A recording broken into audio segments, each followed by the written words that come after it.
Hear ye, hear ye. You are listening to an old-timey podcast. I'm Kristin Caruso. And I'm Normie C. And on this episode, I'll be talking about the woman who started Mother's Day and fought like hell to end it. Oh, what a twist. Yeah, you're not going to see it coming, except you absolutely will, because I just said it. Ruined everything.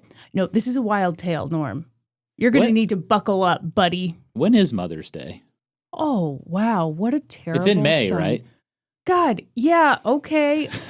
Boy, we're just hitting it out of the park, aren't we? Sorry, guys, I know a lot about sports now because of my recent episode. Yeah, 10-cent nice baseball night. Baseball metaphor. Yeah. Hit it out of the park. Yeah, it's in May. It's the second Sunday in May. Okay. I hope you're prepared to write your mother a nice, heartfelt letter. I just remember growing up, May was like hell for me because it was not only Mother's Day. Terrible. It was my brother's birthday is in May, and my sister's birthday is in May. And as a little kid with not a lot of money, it just wreaked havoc on my little Snoopy wallet. Did you have a Velcro Snoopy wallet? I did. Oh. Yeah, and it was a little Snoopy playing baseball wallet. I was going to make fun, but you know what? I feel bad for you, Normie C. I bet you had to hit up that Dollar Tree and just do what you could. Oh, yeah. Yeah. I remember I got my mom, it was like this like calendar stationery set in like this dark forest green color with hell yeah. flowers and all that. It was Some very, ivy. very late 90s kind of vibe. And a few years ago when we went to visit my mom, I found that stationery set still in the shrink wrap. She never used it. Wow. Norm, that's got to be worth some money now. You're telling me the Dollar Tree stuff was still shrink wrapped? Get thee to eBay, make a killing, and then buy her an even nicer set. I think I can afford a nicer set now. Okay, well, I'm bragging. He's rich, folks. Well, folks, hey, we just gave you some great Mother's Day gift ideas. And Mother's Day's just around the corner, so why don't you give Mom the gift of a small, sexy, independent podcast? Oh, Norm, problematic here. You're saying someone should buy something for Mother's Day, and I'm about to just crap all over that when I tell you what the founder of Mother's Day would say. But anyway, go ahead and ruin this whole episode with your all plug. Of the listeners and I are just poor, sweet, innocent people right now. We don't know any better. Okay. So why don't you head on over to patreon.com/oldtimeypodcast and consider supporting us. For just $5 a month, you'll become a non-threatening fan and get access to our monthly bonus episodes with full video. But the real party is at that $10 pig butter investor tier. Get in on the hottest new dairy product on the market. You know, the FDA is no longer quality testing dairy products. And thank God for us, because, boy, pig butter was not passing any tests. Did you see our stock price after that announcement? It shot up. 0.5 cent. Incredible. So on that $10 pig butter investor tier, you'll get bonus episodes, a signed card and sticker, early ad-free video episodes, access to our monthly trivia parties, 10% off all merch, and ad-free episodes of Kristin's old, decrepit, rotting podcast, Let's Stroll Through the Halls of Justice. Actually, Norm, fun fact, it was called Let's Go to Court. Well, Dr. Hubert Montgomery gave me some bad information. So yeah, head on over to patreon.com/oldtimeypodcast to sign up. Thank you. All right, are you ready to learn about Mother's Day? I don't know why I'm trying to be like a sports announcer right now. Are you ready? Yeah. You're trying to hype up the arena. Yeah. Well, the thing is, this is kind of a weird story. You sound like you're in pain when you do that. Is that your hype noise? Honestly, this is a little painful, this story. It is? Well, why don't I quit goofing around and just get to it, huh? I do like the goofy reference. Oh, God. Okay. Norm, let's start with the potentially confusing part of this story. Okay, just knock it out. Man, I with the sports references. Good God, here I go. You're doing it again. I didn't even complete the sports reference. I just got so excited that I almost said it. Calm down. I think this episode is going to be a touchdown. Oh, hell yeah, it is. Mm-hmm. Okay. The potentially confusing part of this story. is that it's actually called Mommy's Day. And we've been saying it wrong this whole time. Yeah, like daylight savings time. The confusing part is that the two people who are the most important people to this story have almost the exact same name. Really? That is confusing. What I'm telling you is that the woman who created Mother's Day was named Anna Jarvis. She created the holiday to honor her mother, who was named Ann Jarvis. Oh, okay. Anna Jarvis is the daughter. Ann Jarvis is the mother. Did either of them consider what a nightmare this would be for future storytellers? I'm guessing no. And yet I trudge forward bravely to tell you the treacherous tale of how Mother's Day came to be. Well, why don't you just call Ann Jarvis Big Mama Jarvis and call I would be so pissed. the daughter Anna Jarvis. I would be so pissed if someone called me Big Mama Kristin. Actually, it would be Big Mama Caruso. Oh, man, that somehow seems worse. Although it does seem like I would make great Italian food. And boy, would people be disappointed by that. They'd be like, ooh, I can't wait to try Big Mama Caruso's Italian recipes. I hear she puts cottage cheese in her lasagna. Yeah, and then you make an Alfredo with Greek yogurt. Hey, I'm sorry for being healthy. Obviously, since Ann Jarvis was the inspiration for Mother's Day as we know it, we'll start the tale with her. Okay.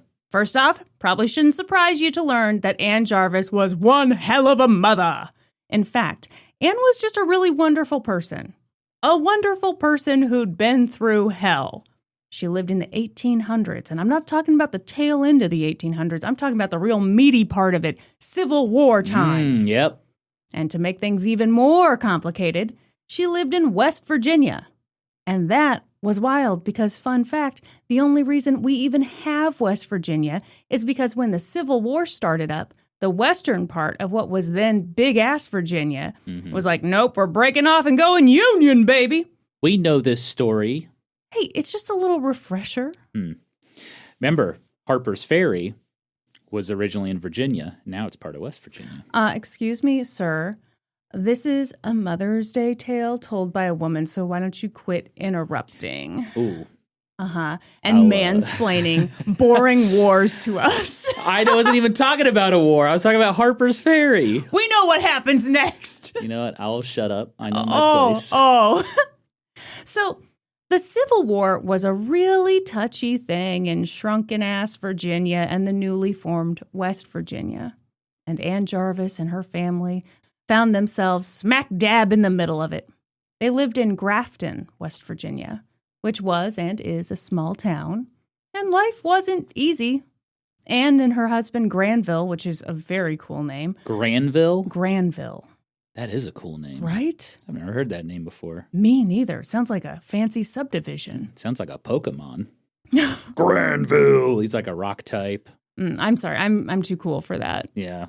You need to listen to your little nephew who's my obsessed God. with Pokemon right now. Yeah, and he thinks I'm so uncool because I don't know shit about Pokemon. Yeah, but he thinks I am the greatest human being walking the earth right now. It is true, everyone. I've had my feelings hurt multiple times. Last week, Norm stayed home from family Sunday dinner to... I was recovering from a disease known as the flu. Yeah, very serious. He barely made it out alive. But anyway, Henry came out excited to greet what he assumed would be me and Norm. And, he was polite when he saw me and, said hello. But then, as soon as he got back into the house, I overheard him say, "It's just Auntie, Uncle Norm's not here." Just want to let everyone know, the loser's here. Everybody not put the cool your guy. streamers away. This sucks. Yeah. But we got to deal with it. Come out from behind the couch. We're going to surprise. No, he's not here. So Anne and her husband Granville, who was a Pokemon character, owned a little hotel. And they had 13 children. But only 4 of the children lived to adulthood. That is a common thing back then. Yeah. I'm currently researching my next topic. Same situation. Oh, boy. A lot of fun. Double-digit kids, only half survived. Stay tuned to an old-timey podcast where we keep you laughing and having a good The time. jokes just keep coming, folks. They truly write themselves. Here's the thing. Back then, a lot of people didn't even know that germs existed, let alone how to prevent illnesses from spreading. And as a result, a lot of people died, but especially infants and children. And boy, I'm sorry, you turned this podcast on to escape the world, didn't you? Well, you didn't. Mm-hmm. Anne and Granville's children were no exception. Their 9 children who died all most likely died due to disease. Probably from a man who open-mouth breathed on them at the Charlotte airport. Kristin, that's not funny. You're making light of my illness. Well, I can make light of your illness because you survived. Are you now admitting that it is a disease? I only admit it because I was proven wrong on our podcast last week. But everyone, just so we're clear, we're pretty sure Norm got the flu because a man at the Charlotte airport, which that airport is 3 times smaller than it should be, came up, stood real close to us, and just open mouth breathed on us. It was very strange, and he would not move, so I decided to move. So Norm moved his face out of that man's hot breath, and a couple days later fell down with the flu. All this to say that times were hard, but Anne was determined to make a difference. In fact, she wanted to do something good for her community, something that might help other moms, just like her.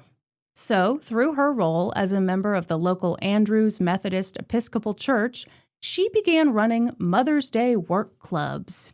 It was pretty awesome. Thanks to Anne's hard work, all the local moms got together, formed a community.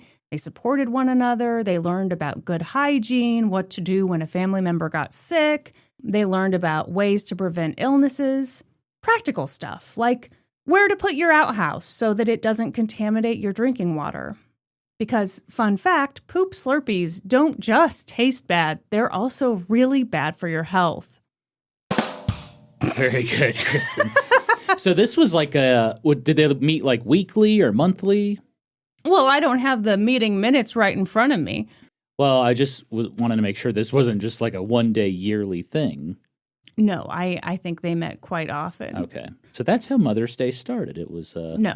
Well, it was called the Mother's Day Work Club. Mother's Day Work Club, yeah. You are, you know what? You're so excited about Mother's Day and learning the history of it that you're jumping the gun a bit, sir. I say on a Mother's Day, we go to all of our moms and we say, Mom, where would you put the outhouse on this property? And if you feel like your mom gives the wrong answer, you just insult her and say, you know what? I'm taking this card that I wrote you and I'm ripping it up. You don't deserve it.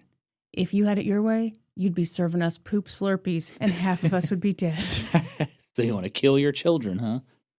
During the Civil War, Anne's Mother's Day Work Club was doing such a good job that a colonel for the Union was like, hey, excuse me, will you ladies please help us figure out how to stop diseases from spreading through camp? We're doing everything right. We're never washing our hands. We're all sharing the same cup and we're sneezing directly into each other's mouths. And for the life of us, we can't figure out why we keep dying. Open mouth breathing closely near each other. So the ladies helped out and they made a real difference. That's really what Anna Jarvis was all about. Big Mama Jarvis. Let's go. Jarvis brought women together for the greater good. She had this really cool, very community-focused view of what it meant to be a mom. She believed that moms aren't just mothers to their biological children. A mom should be a mother to every child in her community. Wow, it's a lot of work. Hell yeah. Sure. Anne could be, a little controlling. Maybe a little overbearing. But is there any other way to be a mother? After all, Anna Jarvis subscribed to the Sherere Pitts School of Motherhood, whose motto is, if there was a problem, I'll solve it. And you're not going to believe this, Norm, but after the Civil War ended, Anne noticed that the tension in her community was too damn high. I wonder why. It's a real mystery. Well, you see, they'd been killing each other. I guess the Civil War will do that. Why are tensions so high in this town? She wanted to bring people together again, start mending fences, How did she do it? She created a Mother's Friendship Day. Oh, boy. What? You don't like mothers? You don't like friendship? You don't like day? What do you got a problem with? Mother's Friendship Day? Yeah. Well, what does that entail? Well, I'm about to tell you, but before I did, you started... Okay, fine. I will not speak anymore during this episode. Oh, wow. So go ahead. Tell us your story, Kristin. Sorry for reacting to it. I just want to make it clear that you have not been invited to Mother's Friendship Day, so you don't need to shit all over I've never even it. heard of Mother's Friendship Day. The idea was that all the mothers in the county would get together with their sons in tow, and they'd all have a picnic, maybe play some cornhole, and let the healing process begin. The healing process? Yeah, she's wanting people to mend fences. She wants the sons to, get along with each other? Well, yeah. Yeah, okay. By bringing together the mothers for Mother's Friendship Day. I admit, it does sound really boring and terrible. It sounded like the beginning of MILF Manor. Oh, Our favorite reality show. You wish this was MILF Manor. Can you imagine? Old-timey MILF Manor. Oh, gross. As legend has it, the Mother's Friendship Day was a big success. Men who had been on opposite sides of the Civil War started the lunch kind of mad, ate a couple deviled eggs, softened up a bit, ate some more deviled eggs, and then they hugged it out. I am making fun of it, but it was a beautiful, meaningful event. Did they only eat deviled eggs? I don't even know that they had deviled eggs. I was just thinking of picnics and what would be kind of the grossest thing to eat right before you hug somebody. On a hot summer day? A bunch of deviled eggs. Yeah. You'll have to excuse my breath. I had 7 deviled eggs. Oh, God. Over the course of her life, Ann Jarvis became a champion for mothers and motherhood. She understood the importance of being a mom, but she always wished that society as a whole understood the importance of motherhood. And Norm, if this story was a movie and not merely a podcast episode told to you by a hilarious, large-breasted woman, a pinnacle moment in the film would be this. Okay, picture it. Ann Jarvis leading a Sunday school class. It's 1870-something. And she tells the children, I hope and pray that someone, sometime, will found a memorial Mother's Day commemorating her for the matchless service she renders to humanity in every field of life. She is entitled to it.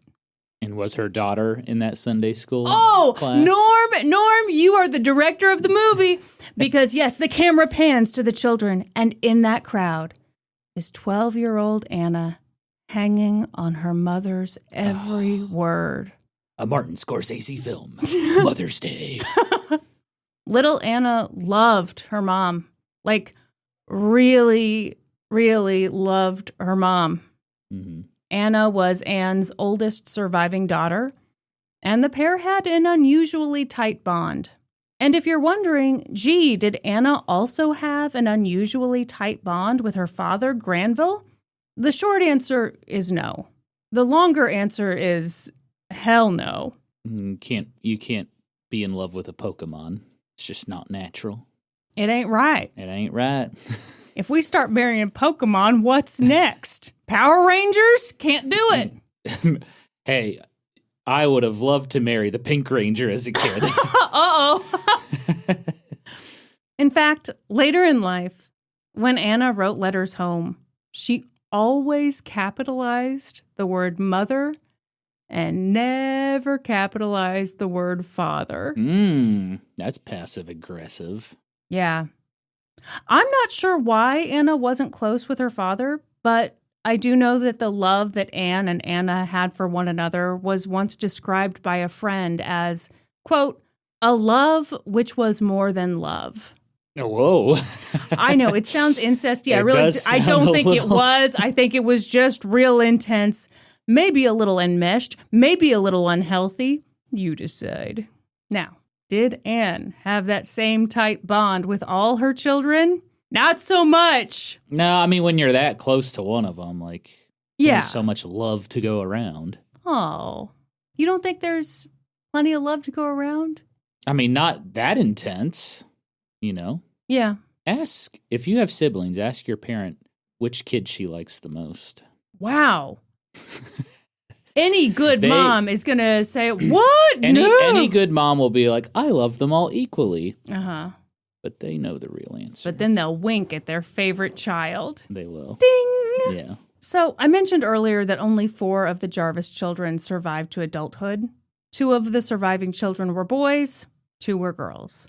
I don't know whether the boys were envious of Anne and Anna's relationship, but there is evidence that Anne and Granville's youngest surviving daughter, Lily, had a problem with it. At some point, I'm hoping when they were both adults, Lily wrote a letter to Anna that read, in part, "It has been your aim to render me virtually motherless. Nothing would help and encourage me like your death, for you are the one barrier between me and all I deserve." Holy shit. Holy shit, indeed. Whoa. Sounds like someone's struggling for power. My God. Jesus, that is, oof. That's tough to read. Yeah. And I don't know much about Lily, don't know what was going on there, but I do know that Anna responded to that letter by writing to her mother and urging her to show Lily extra love. Oh, it would have been funny if she was like, do you see this letter Lily wrote? I think you should go spank her. It would have been a great idea, Norm. But then Lily would have been like, finally, you're being a mother to me. Because you're spanking me. But Lily's like 25, so, it just feels weird all around. All this to say that Anne and Anna really loved one another. Anna thought her mother could do no wrong. And that feeling stayed with her through childhood, adolescence, and adulthood. Over the years, Anna flourished. She went away to finishing school. She came back home, stayed home. And finishing school? Yeah, that's where you learn how to be a lady, bitch. Oh. Sorry. That was rude. I was, when I hear finishing school, I think of like woodworking and you apply a finish to the wood. I'm like, wow, finishing school. You saying they teach ladies how to apply a nice amber shellac to their skin? Maybe a nice satin polyurethane on the titties? Norm. What? Satin polyurethane on the titties. My God. It probably would give me a nice sheen, nice little sheen? Uh-huh. Not too glossy? No, I'm afraid that this was more of a manners and, etiquette situation. Gracefully and grandly. Very little sheen, really. Gotcha. Just like her mother, Anna was very involved in their church. And also just like her mother, Anna had big ideas. She had ambition. And so when she was 30 years old, Anna moved to the big city. What's the big city? Philly.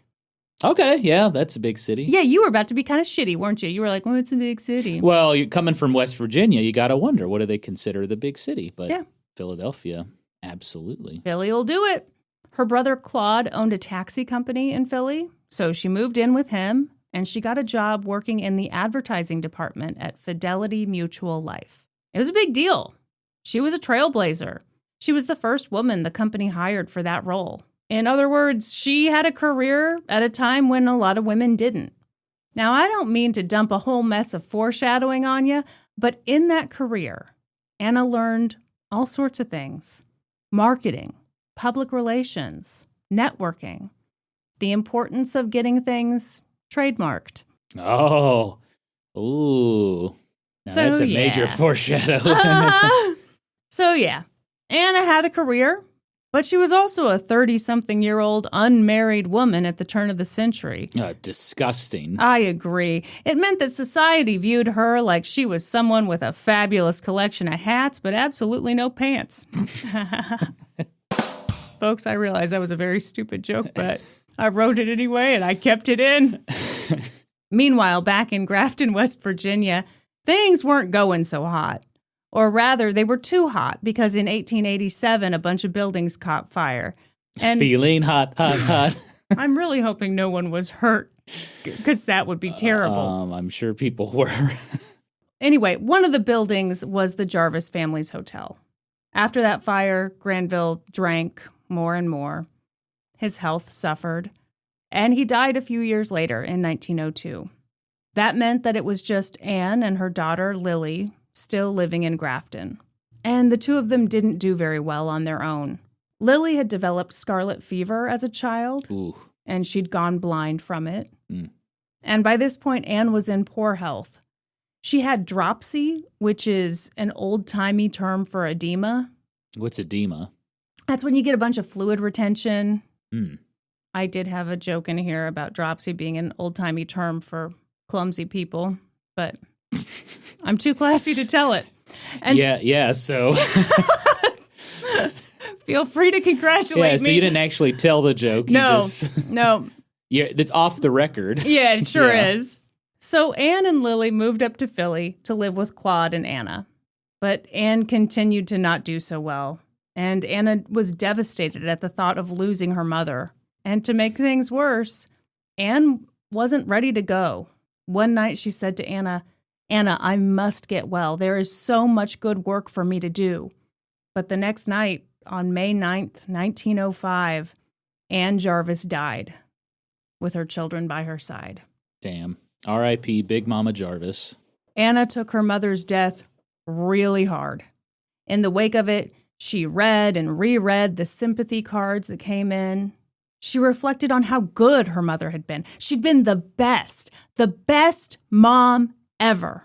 Anna mourned her mother. It seemed impossible that she was just gone. And what about those good works she had left to do? Who would do them? Anna thought and mourned, and finally she decided that the best thing she could do to honor her exceptional mother would be to make good on her mother's vision. Her vision for a day when all mothers would be celebrated. Mother's Day. Anna was instantly committed to this project. She may not have known that she would be forever committed to this project, but in those early days, Anna got to work establishing the basics. What would the day be called? Mother's Day! Well, duh. With an apostrophe S. Mother's. Oh, so she owns the day. Mother's Day. Yes. Ah. Because it's cool. a day to celebrate your mother. Gotcha. When would the day occur? Sounds like a question Normie C. might have asked. The second Sunday in May, of course, because that was close to the day when Anna Jarvis died. Mm-hmm. Makes sense. I'm with you. How should the day be properly celebrated? Easy. Deviled eggs. No. Go visit your mom. Ah. Bring her a white carnation, why don't you? And if you can't visit, write her a letter.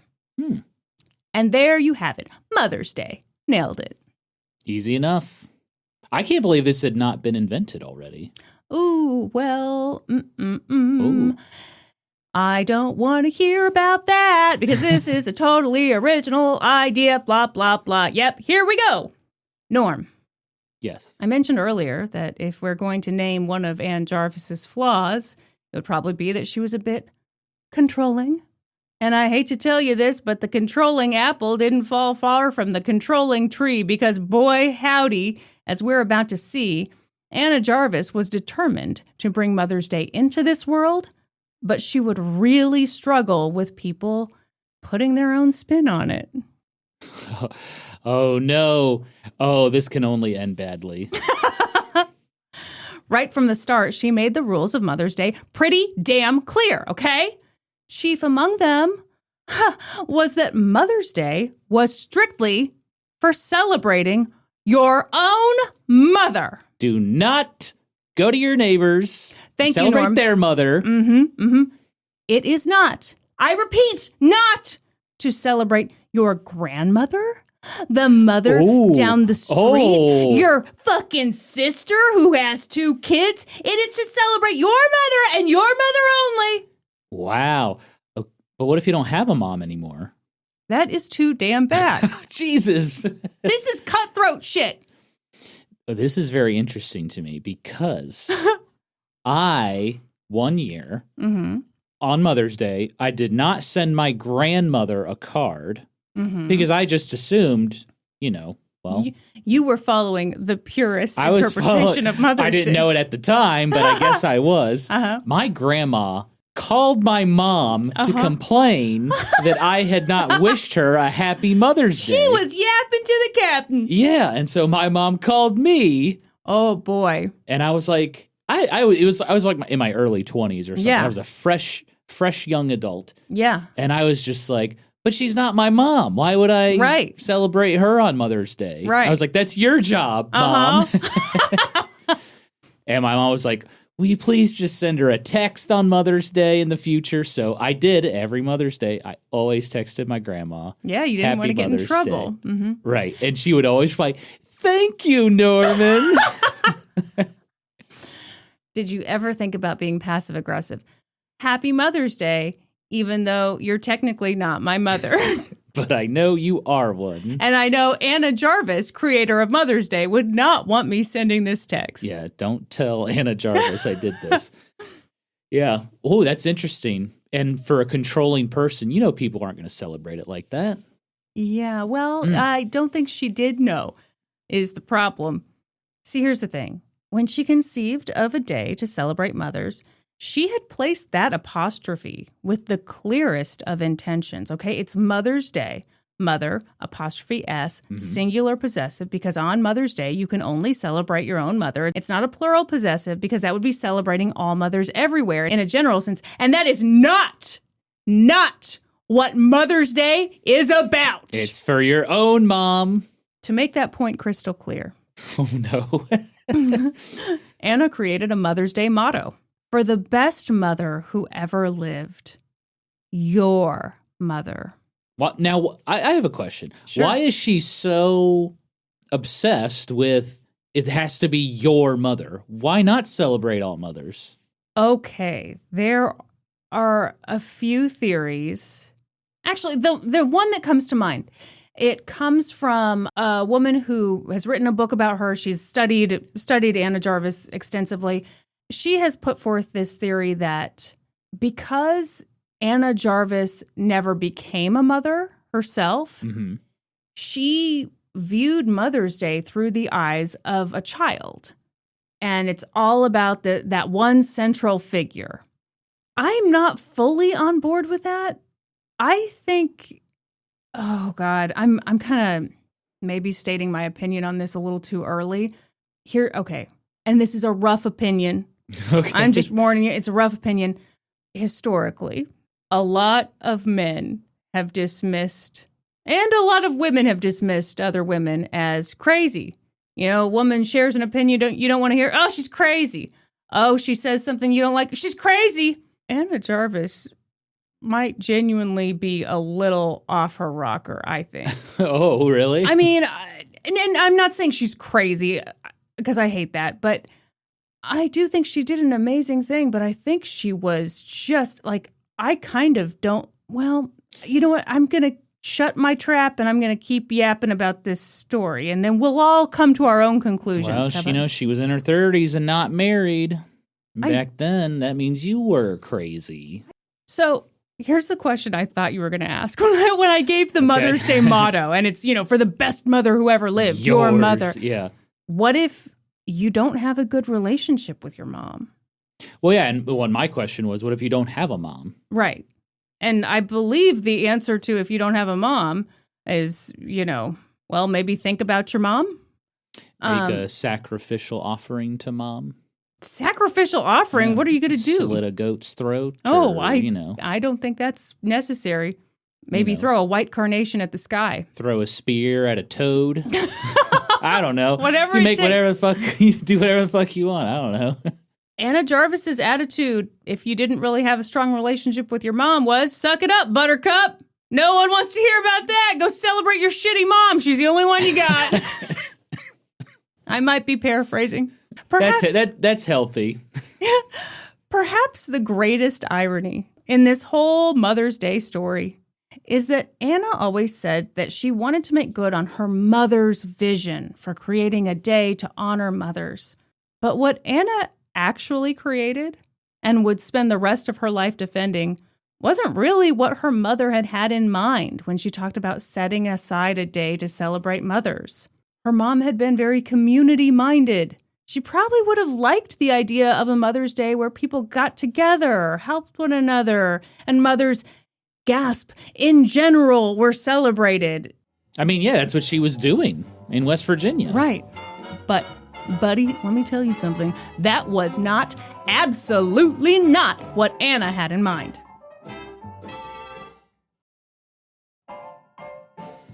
As she planned what would eventually become a national holiday, Anna decided that a white carnation would be central to Mother's Day. Can I look up a white carnation? Sure. It almost just looks like a white rose. It's has a lot more petals though, and they're very like wavy and yeah, it's sometimes considered a filler flower. Ooh. And that's a very bitchy thing of me to say. Imagine calling someone a filler flower. Ouch. Yeah. She picked the white carnation for a couple reasons. One, because it had been her mother's favorite flower. And two, because it was the type of flower that she figured men would be willing to wear on their lapel. Partly because carnations can stay fresh for several hours on even the driest of suit jackets. So, with all the basic details established, Anna put the skills she'd learned through her career in advertising to use. She wrote letters to anyone who had any influence at all. Business people, politicians. She knew she needed help getting her idea off the ground, and she got early financial help from a guy named John Wanamaker. John was... I want to make her a star. I want to make her holiday a reality. Oh, my... Well, yeah, and he did. He once said, and this seems cheesy as hell, but God bless him. He said he would rather be responsible for helping make Mother's Day a thing than to be the King of England. Bullshit, dude. Uh-huh, sure. Yeah. So he was Postmaster General, but that's not what he was really well known for. What he was well known for was inventing the department store. See, he changed the game in 1874 when he created the first ever store advertisement. He invented the price tag. He did this wild thing where he held things called sales. You see, the items would be on sale, and people were blown away by that. Wait a minute. Before him, items weren't on sale? I mean, I highly doubt that. He probably just popularized something that was already kind of happening. Kind of the way Mother's Day. Oh, oops. I've said too much. Hey. Anyhow, the important thing, Norm, is he was very successful. He also had this fabulous reputation because before he came along with his price tag idea, store owners would just kind of look you up and down and decide how much they wanted to charge you. Mm-hmm. Yep. Sucks. I wonder what they would charge me. Yeah, it would be a whole game, wouldn't it? Right. Ugh. Would you be going in there with your boobs all pushed up? No. Trying to get a good deal Hell on no. something? I'd be... I would do it. Well, you If don't I have had- much meat to put together if there, I had buddy. boobs, I would definitely do it.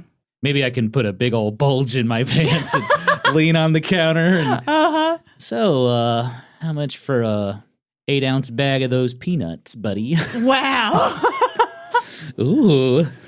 You know, I like the idea of you going in with something shoved down your pants with the idea of purchasing a small bag of nuts. Yeah, just like the most inconsequential purchase. The store owner would be like, you know what, buddy, I feel so bad for you. Just take these. Yeah, it's like a penny for the whole bag, dude. Like, I can't really discount it anymore. Customers loved the idea that at this department store, everyone paid the same price. John Wanamaker was an ideal backer for Mother's Day. He was powerful. He had deep pockets. He was a good dude. But he was also a businessman who owned a department store. Now, I've alluded to the fact that Anna Jarvis would one day become fed up with Mother's Day, and a big part of her frustration would be the commercialization of Mother's Day. Join the freaking club, Anna. Every holiday has been commercialized. Yeah, it sucks. I mean, I feel like it's inevitable. I kind of do too. In a capitalistic society, that is inevitable. People are going to try to find a way to make money off of it.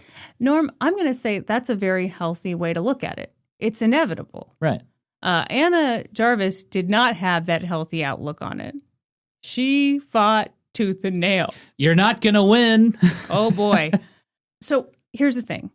I feel for her, but I get a little less sympathetic when I learned that one of her earliest backers was this guy who owned a department store. How do you not see this coming? His name was John John, a wanna maker. That was beautiful, Nora. That's Shake Your Moneymaker, right? Yeah. Ludacris? Sure. Is that Ludacris? I don't remember. I have to look it up. Hang on. I never had much to shake, so at that point I would usually go to the bar and get a new drink. Yeah, it is Ludacris. Well done. Yeah, I'm kind of a hip-hop historian. Oh, wow. Don't know if you know that. Yeah. You look like just the man I'd like to learn hip-hop history from. Hey, I took a hip-hop history class in college. Oh. Thank you very much. So I do have some credits to my name. Approximately 4. 3. It was worth 3 Oh, wow. credits. Well, you should have just let that one slide. I was trying to give you more credit. Oh, you're right. And you're like, excuse me? No, I know even less than you said. Also quite helpful with getting Mother's Day going, Henry J. Hines. Heinz tomato ketchup? I'm afraid so. Which is why every Mother's Day you have to give your mom a bottle of ketchup. You know it would suck if you had to give your mom a bottle of Heinz 57. Ew, nobody likes that. Exactly. Oh, okay. I'm glad we're in agreement. Now, if Mr. Heinz was smart, that's what he would do. He would market his worst-selling product on Mother's Day and say, give your mom a bottle of Heinz 57. But then we would not have Mother's Day as we know it because the holiday would have been tanked. Another big helpy helper? The editor of the Philadelphia Inquirer. Also, Anna took donations from the floral industry. She spoke at floral industry conventions. Would that later lead to a big, beautiful bouquet of bitterness? Stay tuned! The important thing was that in those early days, Anna Jarvis was cooking with gas, baby. And just 3 years after her mother's death, Mother's Day got its official start with 2 ceremonies. One was held at the Andrews Methodist Episcopal Church in Grafton, where her mother had been a longtime member. Anna didn't attend that ceremony, but she did send 500 white carnations to the church to be distributed to all the mothers. Anna also donated funds for a portrait of her mother to hang in the church. Was it paint by numbers on black velvet? Tragically, no. No, I don't think so. The other ceremony took place at Wanamaker's department store in Philadelphia. It was there that Anna gave a moving Mother's Day speech in the department store's auditorium, which is the weirdest thing I've ever said. Auditorium? This place must have been a damn palace. I'm telling you. So right now it's just localized in Philly. Well, and it's in West Virginia. We got 2 places. And West Virginia. Yeah. Wow. The first Mother's Day celebration. It was pretty momentous. It got the ball rolling. Got to start somewhere. And it was just the beginning. Anna wanted Mother's Day to become a holiday everywhere. She wanted it on the books, baby. That would be no small task, but the funny thing is, people always try to talk about the opposition she got. She did get some, but she didn't get a whole lot. Well, who the fuck would be opposed to Mother's Day? Senator Henry Moore Teller. He said, quote, that guy. Every day with me is a Mother's Day. I love my mom so much. I can't tell if that's like, I love my mom so much, or if it's, shut up about my mom. He said the idea of Mother's Day was, quote, absolutely absurd and also, quote, trifling. Why would you be opposed to this? It's just, you're just trying to ruin a good time. Senator Jacob Gallagher of New Hampshire also thought that Mother's Day was a stupid idea. He was like, my mom's dead. I miss her a whole lot. I don't need a day to remember her. That's insulting. Some people want to remember their mother. Well, no, I think that's what he's saying is he's saying, I do miss my mother dearly. I do remember her. The idea that I would need someone to tell me, hey, on this day, you need to think about your mom.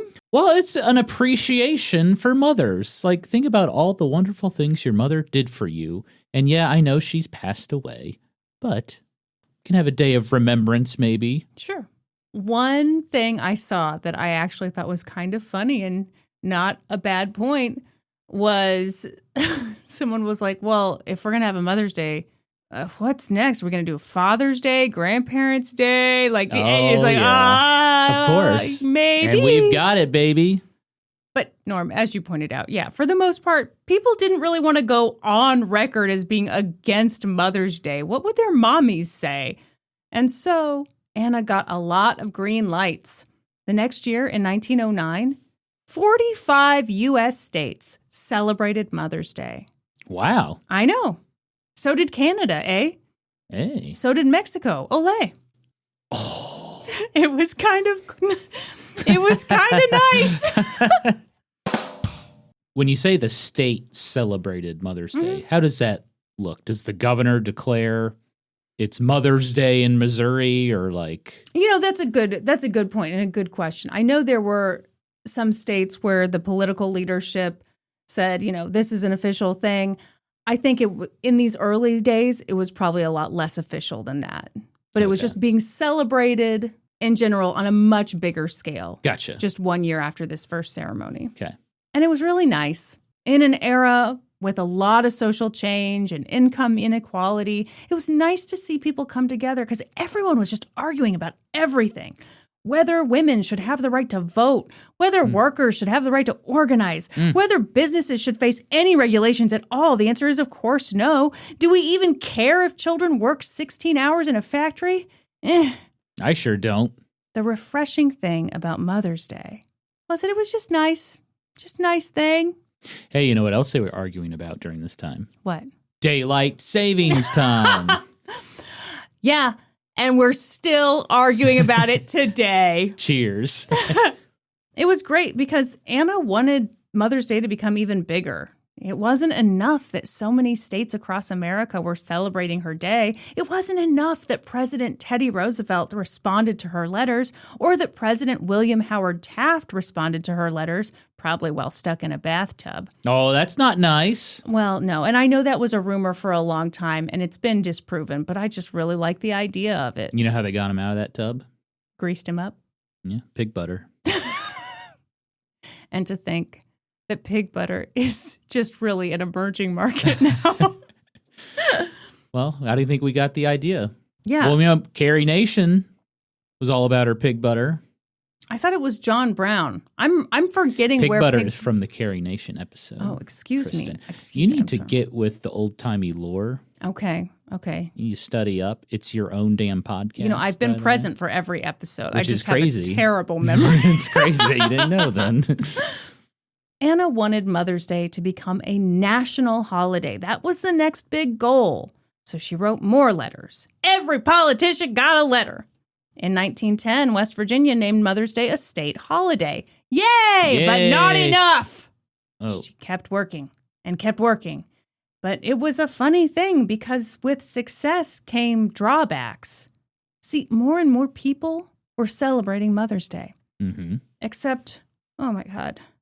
Oh, dear God. Some folks weren't doing it right. Oh, no. Oh, and when damn you're it. a control freak, you want everyone to do it the way you want to do it. Yeah. So what you do, barge into people's homes and say, hey, stop that. See, Anna started noticing that her holiday that she had created was slowly becoming a money-making opportunity. And she wasn't seeing a dime of it. No, and she didn't want to. To her credit, she did not profit off of this holiday at all.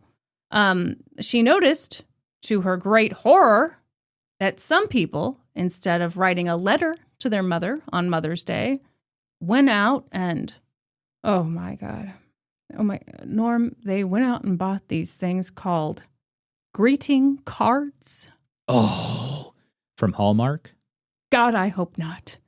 Anna took a hard stance against greeting cards and those thoughtless assholes who sent them to their poor mothers.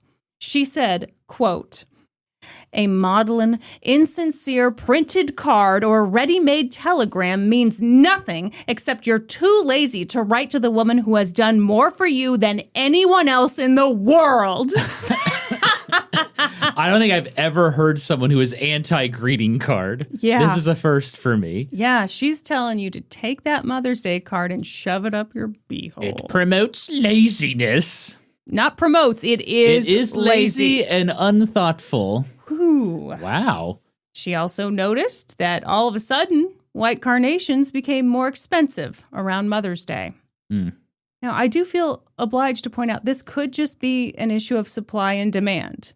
I mean, It's that's freaking what flowers. it sounds like. But it could also have been an issue of people jacking up the prices on carnations.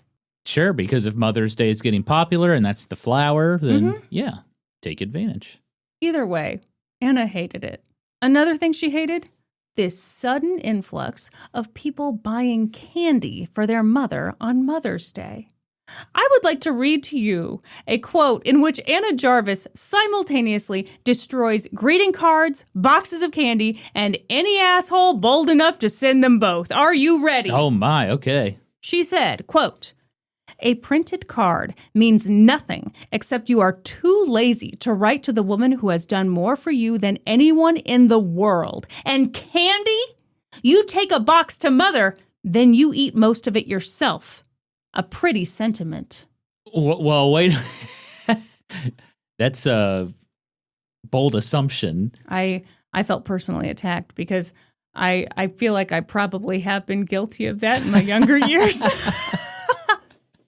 You know, You gave Sherere some candy and then ate it? That sounds like a very Kristin move to, as a young child, get something nice and be like, well, she's not going to want to eat all of this. I feel like you've done that to me before. No, false. Yeah, That's just me when I was a kid. I feel like you've bought me some treats before and then you dive right into them. That must have been some other wife you had. By 1912, Anna decided to protect the idea that she held so dear. So she put her professional background in marketing and copyright to good use by incorporating her own association. She trademarked the white carnation. I shouldn't say trademarked. I don't think she got away with that, but I do know that she tried. Trademarked the white carnation. Trademarked Second Sunday in May. Trademarked Mother's Day. With an apostrophe? Okay, I'm glad you said that. So yeah, she trademarked the correct way. And later, when it became very clear that she was absolutely willing to sue people over this, they tried to get around it by moving the apostrophe. But she still sued their asses. Sure. Now, anyone who tried to use Mother's Day in a way that Anna didn't like might just find themselves knee-deep in a steamy dump of a lawsuit. As it turned out, Anna didn't just need to protect Mother's Day from businesses. She also, sadly, needed to protect it from horrible political groups. Like who? Okay. Wait, what would they do for Mother's Day? Okay. Think about it. Okay. A horrible political group. So not like a political party. No. Just like a group. Okay, let's see. Around that time. The KKK? Okay, I'm just gonna tell you. Okay.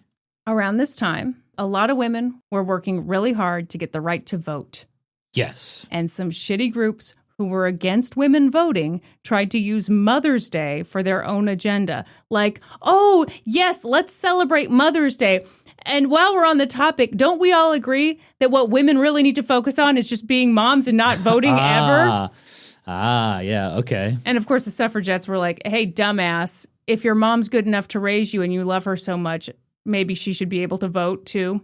It's too distracting, Kristin. I agree. Are you ready for another Mother's Day victory? Yeah.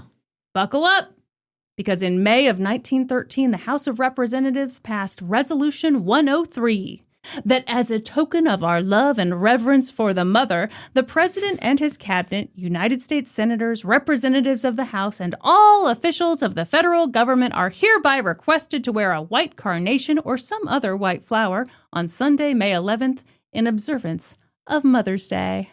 Let's hear it for the moms. Yeah, it's great, right? Right? Let's give the moms a hand. You like it? Love it. Wrong. Terrible. Bad. No. Why? Well, Anna was disappointed because she wanted a joint resolution for a national holiday. She wanted the flags at half-mast. Hey, you got to walk before you can run, Anna. What was it going to take to get Mother's Day on the books? Did she need to write more letters? Fine, she'd write more letters. And write she did. And soon enough, a hero emerged. Woodrow Wilson? Oh, well, calm down, but, he's coming. Oh, okay. Technically not a new hero. He was Alabama Senator Thomas Heflin. And actually, Thomas had been the one to introduce the House resolution in 1913. But let me tell you something, Norm. He was just the man we needed to get this thing across the finish line in 1914. When you think about it, it's almost hard to believe that Senator Thomas Heflin had any time to make Mother's Day happen, considering how busy he was ironing his KKK robe and talking so much shit on Catholics. You would have thought the Pope himself had made fun of his terrible haircut. Joe, please include a photo of this man and his goofy-ass haircut. Oh, I'm going to look this guy up. Heflin? Thomas Heflin, Alabama senator. I mean, that's not that bad. What's the problem with his haircut? It looks slicked down with pig butter. That's what it looks like. I mean, that's probably what they used back then to slick it down. Also, why is his bow tie tucked into his suit jacket? It's the goofiest looking man I've ever seen. Okay, I'm looking at a picture of him in an all-white suit. He looks like a ghost. Does he have a hood on, too? No. He must have tucked that in his back pocket. By the way, Norm, true story, like 10 years before Thomas became the hero of Mother's Day, he, who at the time was a member of the House of Representatives when he did this, threw a black man named Lewis Lundy off a streetcar and then shot at him through the window of the streetcar. He wounded Lewis and, oopsies, accidentally shot some white dude. He was charged for these crimes. Charges were dismissed. Shocking. And not only did this not hurt his career, he actually bragged about it on the campaign trail. Oh, well, yeah, that's no surprise to me. Well, I was horrified. Have you completely forgot the Robert Smalls series? No, I have not completely forgotten it. That shit was totally normal back then.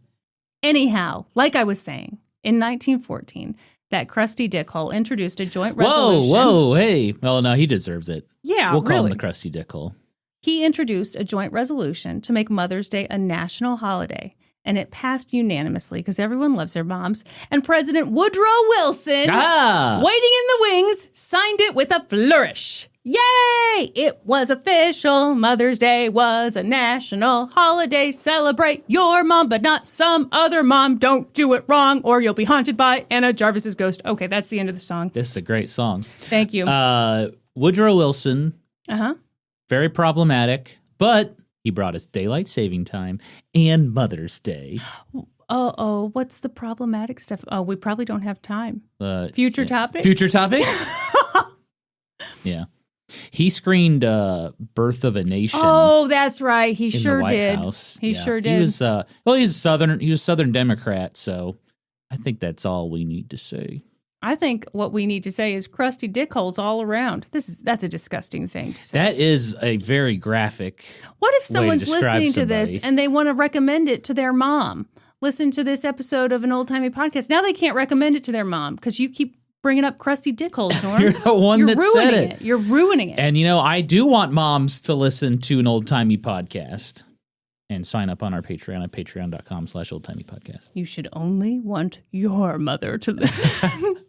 Okay, so it's a national holiday. We're all so excited. The mayor of Boston hosted a Mother's Day picnic. 20,000 people came out to dance and listen to music and celebrate mothers. Were all the moms there? Seems like we're celebrating a lot of moms, and not individually, but hey, I'm no critic. In Sherman, Ohio, 42,000 soldiers stood at attention and recited the Lord's Prayer for their mothers. Wow. The point is, it was all really happening. It was all coming together. By this point, Anna Jarvis was on a leave of absence from her job at Fidelity Mutual.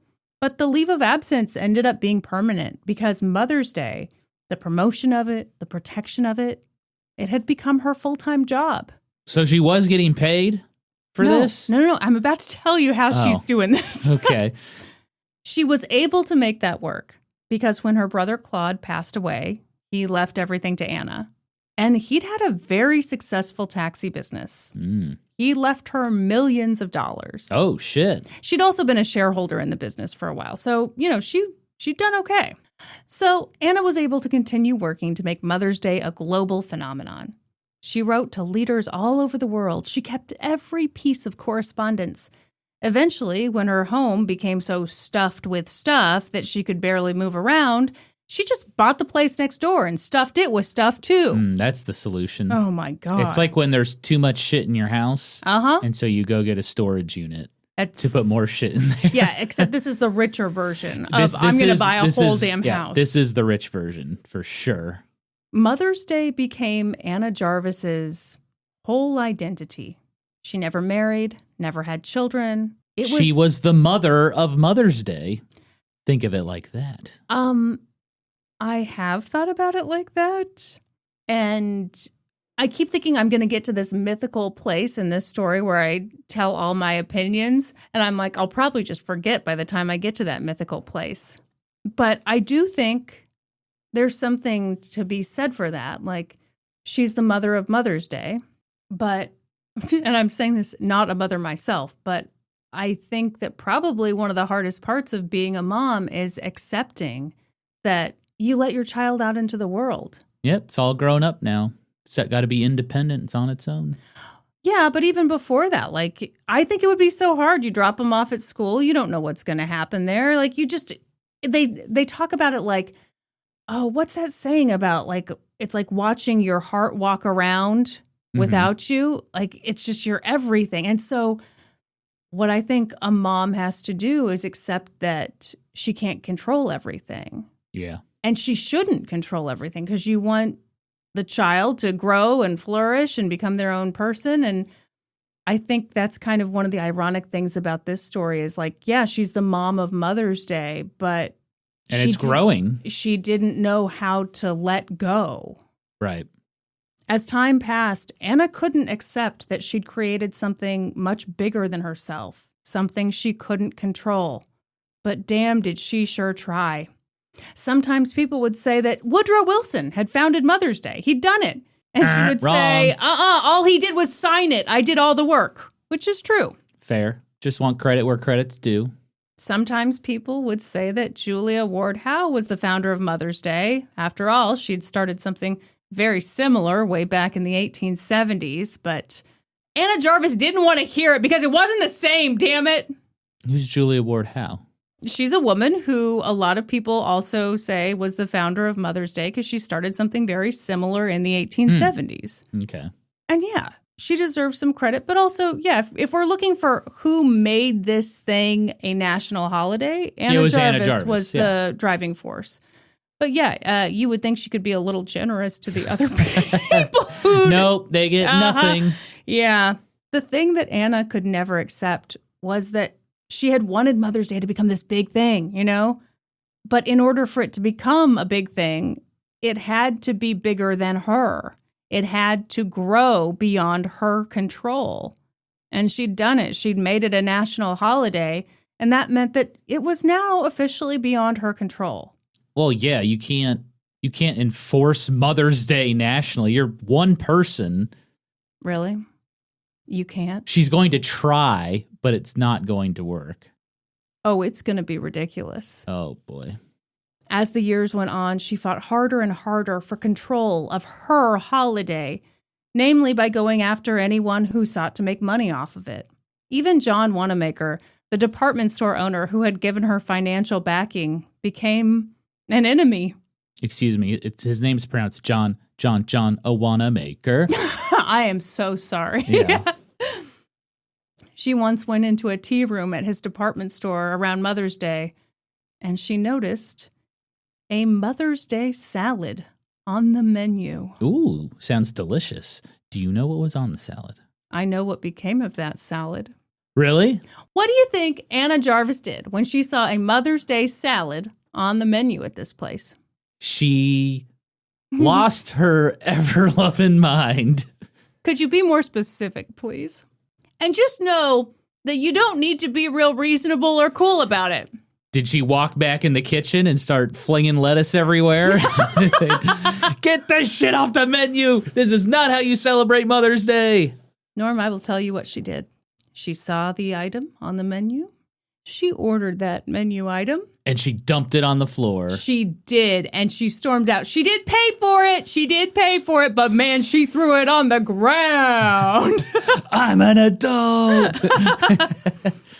Anna fumed as people bought more and more carnations at higher and higher prices.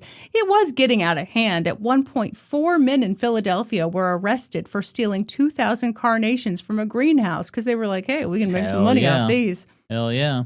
It was madness. She'd never meant for Mother's Day to be about buying stuff. So she sent out a press release. I would like to read part of it to you now. All right.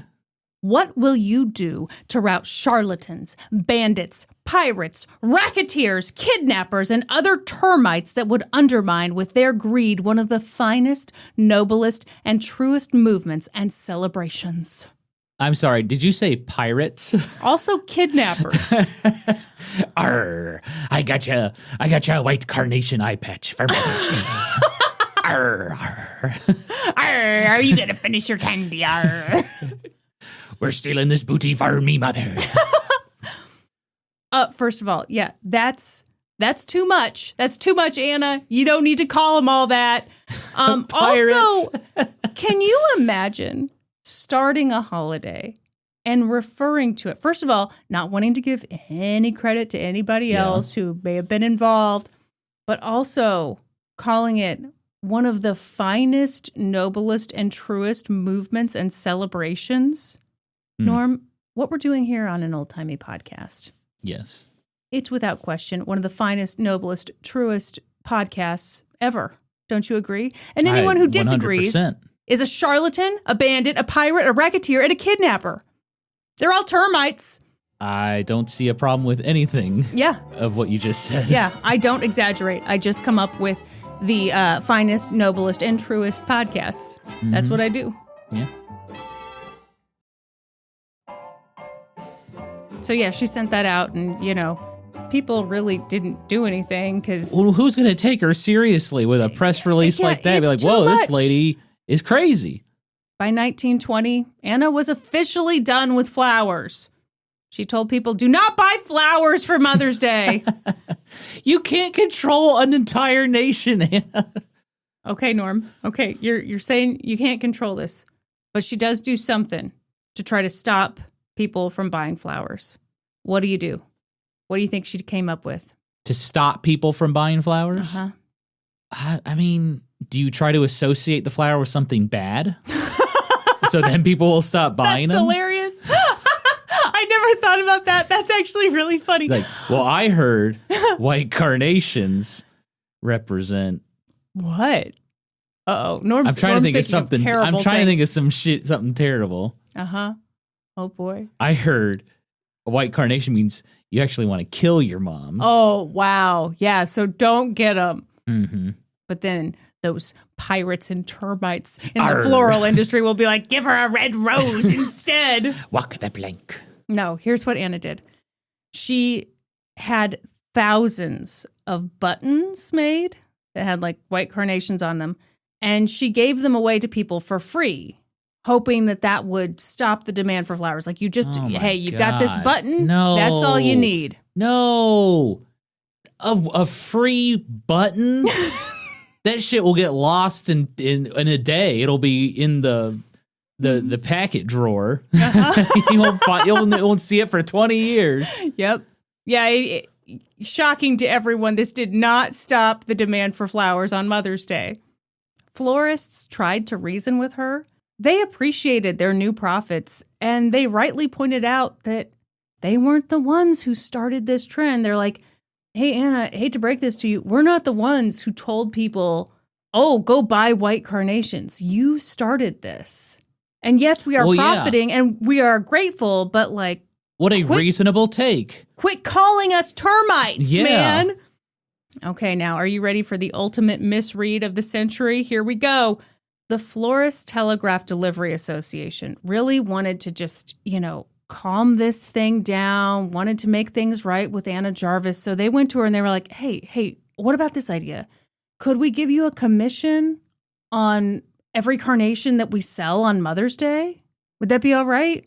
Hey, that seems like a sweet deal. Oh,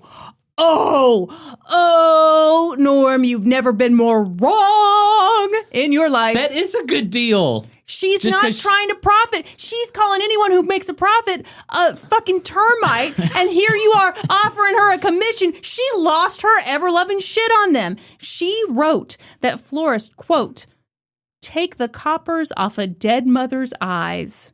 Oh, my God. Is that not too much? That is too much. This lady is on a crusade. Yes. Mm-hmm. A crusade that no one asked for. No, and one that, like, again, you started Mother's Day. Yeah. You were the one that was like, oh, yeah, white carnations for Mother's Day. The white carnations have to come from somewhere. You got to go buy them. I agree. I think this is partly like, And again, like, you live in America. What do you yes, think is going to happen? This is a capitalist society, yet people are going to find a way to make money off of it. And it sucks that you wanted this to be a nice thing for mothers, and it's not turning out that way universally, but you can't control everything. It can be two things. Two Right. things can be true. People can profit off of Mother's Day, and it can also still be a day to appreciate your mom. And also, I'll add a third truth, that anyone who sells flowers is a kidnapper and a pirate. Don't you agree? Termite, yeah. I can't wait to go up to my local florist and tell them off. How dare you profit off of Mother's Day? Anna started suing florists. She sued music companies for making songs about Mother's Day. But And- on, like, what grounds? Well, she had that shit locked down. What was locked down? The term Mother's Day, second Sunday in May. Mm-hmm. Listen, I don't know. You'll find out how these lawsuits went. If you're thinking she's being ridiculous, don't worry. The courts agreed. In 1923, she threatened to sue the New York Mother's Day Committee. It sounded like they had a nice thing in the works. The governor and the mayor were members of it. They were planning to throw a huge Mother's Day celebration. Woohoo! But, she threatened to sue them, and they were like, geez, okay, never mind. We'll cancel it. Not worth it. Now, before anyone starts thinking, well, it does seem pretty reasonable that she didn't want people making money off of Mother's Day. Get ready for this next part. This, if I'm choosing favorites, this is where we get really wild. Okay. Anna famously opposed people using Mother's Day to do charitable work for mothers. What? One of her most famous beefs was with the American War Mothers Association. Okay. Oh, my God. And about war, too? Okay, the group was originally founded during the Great War, and after the war, they kind of evolved to help veterans and also widows and mothers whose sons or husbands had died at war, and, maybe they needed some financial assistance. Uh-huh. Sounds like a great cause. Yeah, they did really good work. And during the 1920s, the group sold carnations around Mother's Day to help raise funds for all the work they were doing. Oh, my God. Are you okay? I'm just like, who's the fucking pirate now? Yeah, these asshole war mothers, right? No. They're terrible. How dare they do this? I can see you're on Anna Jarvis's side, and I support you, Norm. No, I'm not. So I can't stress this enough. I think that Ann Jarvis, the woman who inspired Mother's Day, Big Mama Jarvis. would have probably loved this organization and all the work they were doing. Yes. But when Anna Jarvis found out that those bitches at the American War Mothers Association were raising money for moms and using Mother's Day to do it, well, she went a little apeshit. In 1925, she went to their annual meeting and raised hell, hoping to put an end to their little carnation sale. And yada, yada, yada, she was dragged away kicking and screaming by a police officer who arrested her for disturbing the peace. Oh, my God. Lady, it's a charity. Calm down. Norm, you really got to hand it to Anna. It's tough to be anti-charity. It's a tough position to defend. That is, oof. You're very lonely on that hill, let me tell you. Anti-charity. Especially when the charities you oppose are ones specifically designed to help mothers. And not just any mothers. Uh-huh. Mothers of the war. Yeah. Norm, you I can tell you're on the wrong side of this. These bitches, they were selling the carnations, okay? They can't just do that. Fucking God. That is insane to me. Are you ready for it to get worse? Worse? Yeah. Worse than anti-charity. Oh, Oh, well, we're talking about levels of anti-charity, okay? Because the truth is, getting arrested for disturbing the peace, that's child's play, okay? We haven't insulted the First Lady yet. Is she going to shoot someone? Thankfully, no. As the Roaring Twenties came to an end, a little thing called the Great Depression set in. Okay? Sorry, what was that? The Great Depression. Fun fact, everyone, the Great Depression wasn't great at all. Nope. As a matter of fact, a lot of people really suffered from it. Who named it the Great Depression? Ugh. I sure hope someone got fired for that blunder. And so, in 1933, because of the Great Depression, the Senate changed the original Mother's Day resolution to add in that, instead of just hanging a flag or celebrating your own mother, maybe if you're able, you could donate to charity. Yeah, sure. Yeah. The thinking was that there are women whose husbands are gone or dead and perhaps lost their sons, and now they have no way to support themselves. So why not, on Mother's Day, donate to charities aiming to help these moms? Norm, pop quiz. How do you think Anna felt about this idea? Did she like it? Love it? She probably ran into the fucking chamber with an axe. Yeah. So now enters Anna Jarvis's latest nemesis. And of course, I'm talking about those skanky whores at the Maternity Center Association. Uh-oh. Norm's about to drop. He's coughing. He's overwhelmed. I'm sorry, what? The Maternity Center Association focused on maternal health, okay? That's fucking horrible. Oh, yeah, we can all agree we don't need this, never needed it. Absolutely disgusting behavior. I'm appalled. Yeah, I'm going to tell you about it, but I think we can all agree it's totally unnecessary work. In the 1930s, maternal death was still super high, and the MCA was trying to fix that, okay? Well, too fucking bad, because I've got the trademark on Mother's Day, you bitches. They trained nurses and midwives. They had classes for prenatal and postnatal care. Please stop. I can't handle hearing about these horrible things this organization is doing. Yeah. For years, the organization had survived off of federal funding, but all of that went away in 1929. Yeah, Great Depression. So they were in desperate need for money, and Mother's Day seemed like a great time to do some fundraising. First Lady Eleanor Roosevelt was very supportive of the Maternity Center Association's Mother's Day fundraising efforts. She thought it was a great thing. What the fuck did she know, though, right? She's just an idiot. Frances Perkins, the first woman to serve in a presidential cabinet and past topic on this very podcast. Previous topic? Also supported the Maternity Center Association's Mother's Day fundraising efforts. And Anna Jarvis went ballistic on both of them. God. She accused Eleanor Roosevelt of, quote, grand larceny of human reputation and achievement. What? Yeah, for using Mother's Day to raise money for mothers. Grand larceny of human reputation and achievement. The circles you have to go in to come up with that is like... Yeah. She accused Eleanor Roosevelt of, quote, crafty plotting. To help mothers? Yes. What a great way to use a holiday. Crafty plotting. She's just as bad as those pirates. She's worse.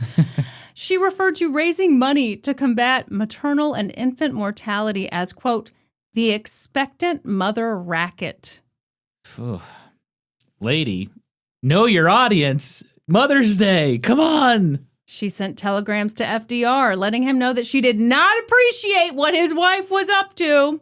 She was even more harsh with Frances Perkins. Oh, hell no. Leave Frances Perkins alone. Right. Frances Perkins had enough bullshit to deal with, and now this is just an added layer.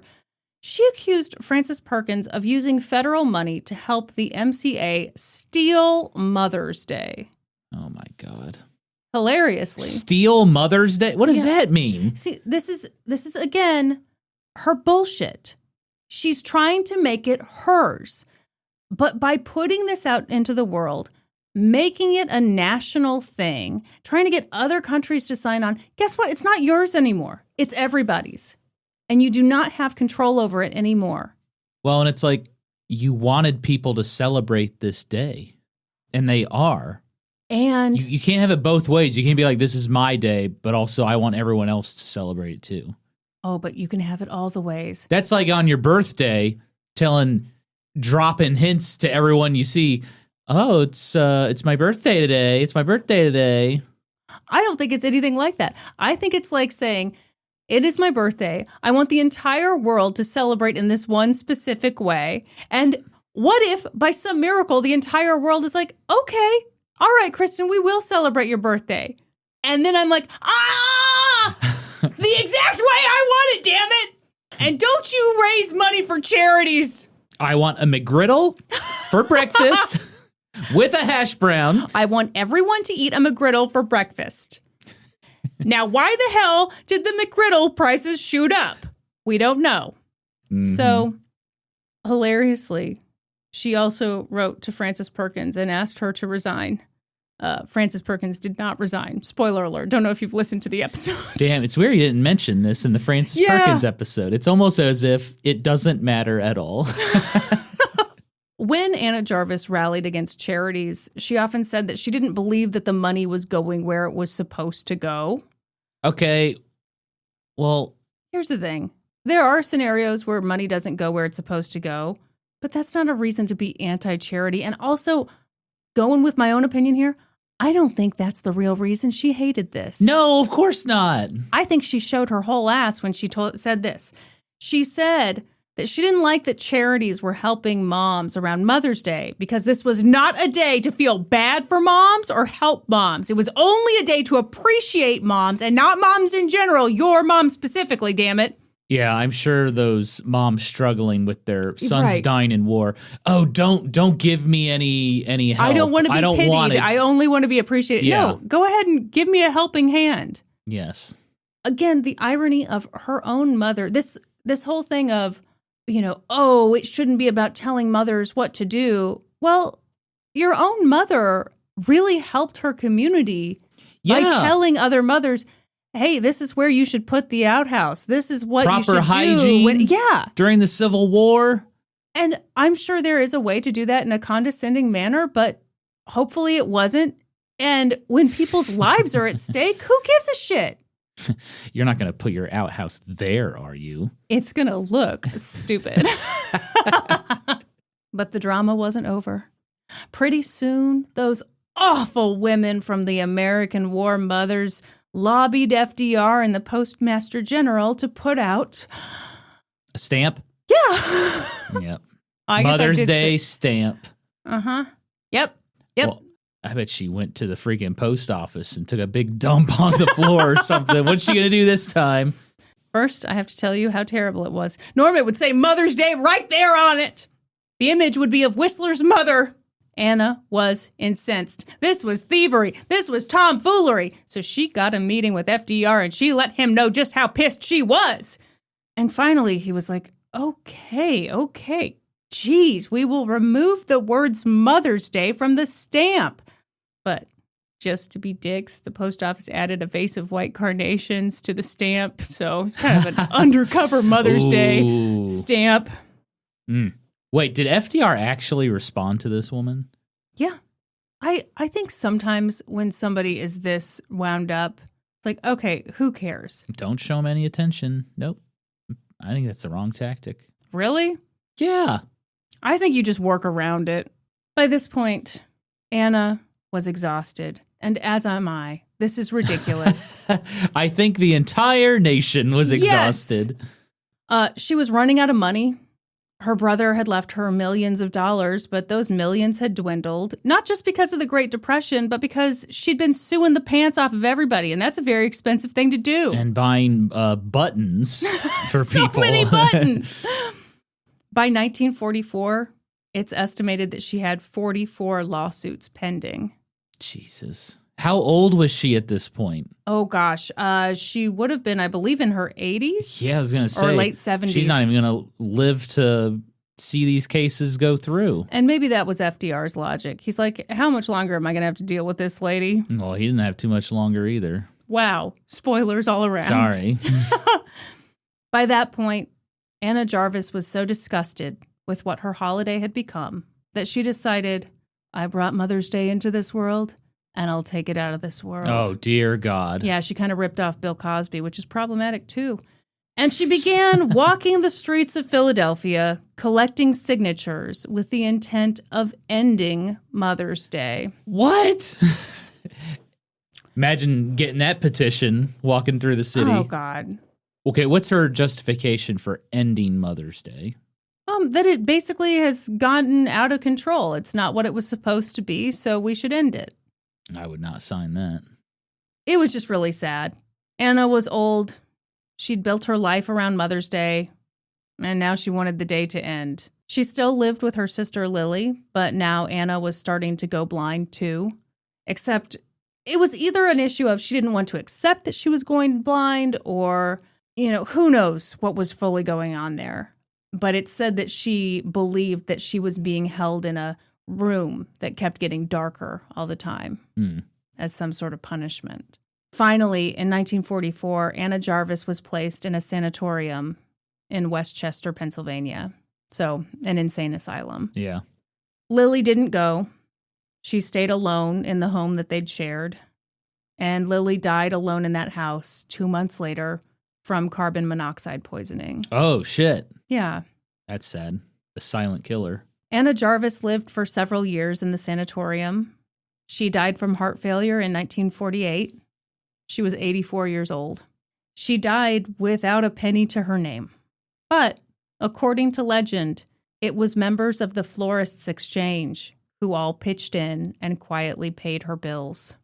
These days, Andrews Methodist Episcopal Church, where Ann Jarvis made her mark and where her daughter Anna came up with the idea for Mother's Day, is now known as the International Mother's Day Shrine.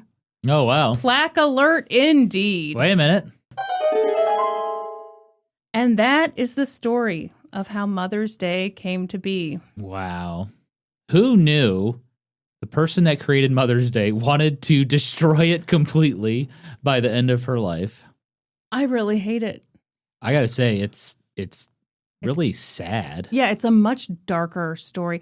I think when I just read kind of, a few basic articles, you're kind of thinking, oh, this is kind of a little funny, a little quirky.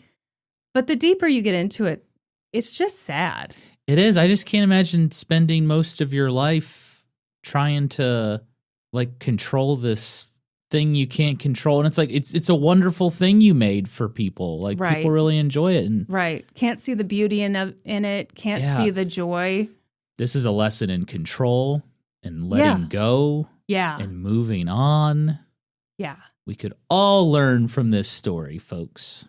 I think so. Honestly. For real.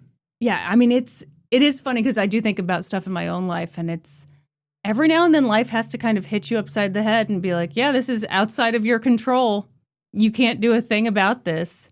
And the best thing you can do is accept that. Well, there's this theory that these things you hold on to, you hold on to them because you need them in your life. Mm-hmm. And so maybe that was her whole thing. It was her way of holding on to her mother, or it was this crusade she was on, and it gave her life purpose. Yeah. Even though it wasn't healthy at all, but no, I think that's spot on. Yeah. I think she made the holiday all about her own mom. Mm-hmm. It's her mom's favorite flower. The date was chosen mostly about when her own mom died. So yeah, you're taking this relationship that's so important to you, and you're trying to share it with the world and tell everyone, here's the way to do this. Ugh. It is sad. She just went off the rails though. When you're anti-charity, I'm sorry. No. Yeah, I mean, to me, the big thing is she lost sight of the good that her mom did. Yes, exactly. Like you said, Big Mama Jarvis would have loved all the great things that Mother's Day brought to the world. Was she super religious? Oh, yeah, of course. Yeah, I'm sure there's a religious aspect to it all, too. Okay, well, this story has inspired me. I'm going to come up with a holiday now. Oh, yeah? Yeah. Oh, you're going to create a holiday? Yeah. And try to control the shit out of it? What are you going to do? Son-in-law Day. Uh-huh. Is that a thing yet? It should be. It will be once you take over. Ah, there is no officially recognized son-in-law day. Now, Norm, how should one properly celebrate son-in-law day? Well, here's what has to happen. Okay. The mother-in-law and father-in-law have to take the son-in-law out for lunch. Can they take the son-in-law just any place of their choosing? Well, the son-in-law gets to decide where they go. Wow. Mhm. Okay. And it's celebrated on June 12th, which is my birthday. Yes. And, I'm just a very good son-in-law. I'm maybe one of the best son-in-laws Really? in the nation. Do you have any proof of this? Any good deeds? Charitable acts? Maybe you should ask DP and Sherere They've- who the best son-in-law is. They've never said anything positive about it. Oh, wow. Yeah, I think on son-in-law day, you take your son-in-law out for a burger. Okay. And that's all it is. I and like you just say, just to let him know that you appreciate him. All right. Let's get this thing on the books, Norm. I think we petition, we get it going. But if people start taking their son-in-laws out for fried chicken or pizza or tacos, no, it is about a burger. What if people start adding a fried egg on top of the burger? Here's what I'm going to do. I'm going to start going into these restaurants where they're serving son-in-laws non-burger items. I'm going to say, that is not allowed. And I'm going to grab it and start eating it. Oh, no.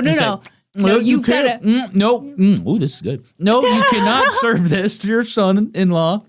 Norm, if you want to be make the most impact, you got to throw it on the ground. You can't be eating it and giving them some compliments. It's free food. I'm going to eat it. Actually, I'd be stealing food. Yeah. Oh, great episode, Kristin. Somebody commented, maybe it was a Spotify comment, actually. Okay. On the Daylight Saving Time episode, they were like, I loved learning about something that we all celebrate, but we know nothing about. Yeah. And so, Daylight Saving Time is one, and now we have Mother's Day. I've never thought about where Mother's Day came from or how we got to this point in life. Me neither. And I just, wow. It's kind of a disappointing and weird, sad story. It is a crazy story. I always just assumed most holidays were created by a greeting card company. Well, now you know that they can be created by one lady with the help of some businesses, and then, boy, will she be mad at those businesses later on. Yeah, and a lady who was anti-greeting card. Sure. As well, which is, man, what a wild story. Well, should we wrap things up, Kristin? Let's do it. Kristin, you know what they say about history, hoes? We always cite our sources. That's right. For this episode, I got my information from the article The Mother of Mother's Day by Daniel Mark Epstein for the Philadelphia Inquirer. The article The Founder of Mother's Day Mostly Cared About Her Own Mother by Nina Martin for Mother Jones.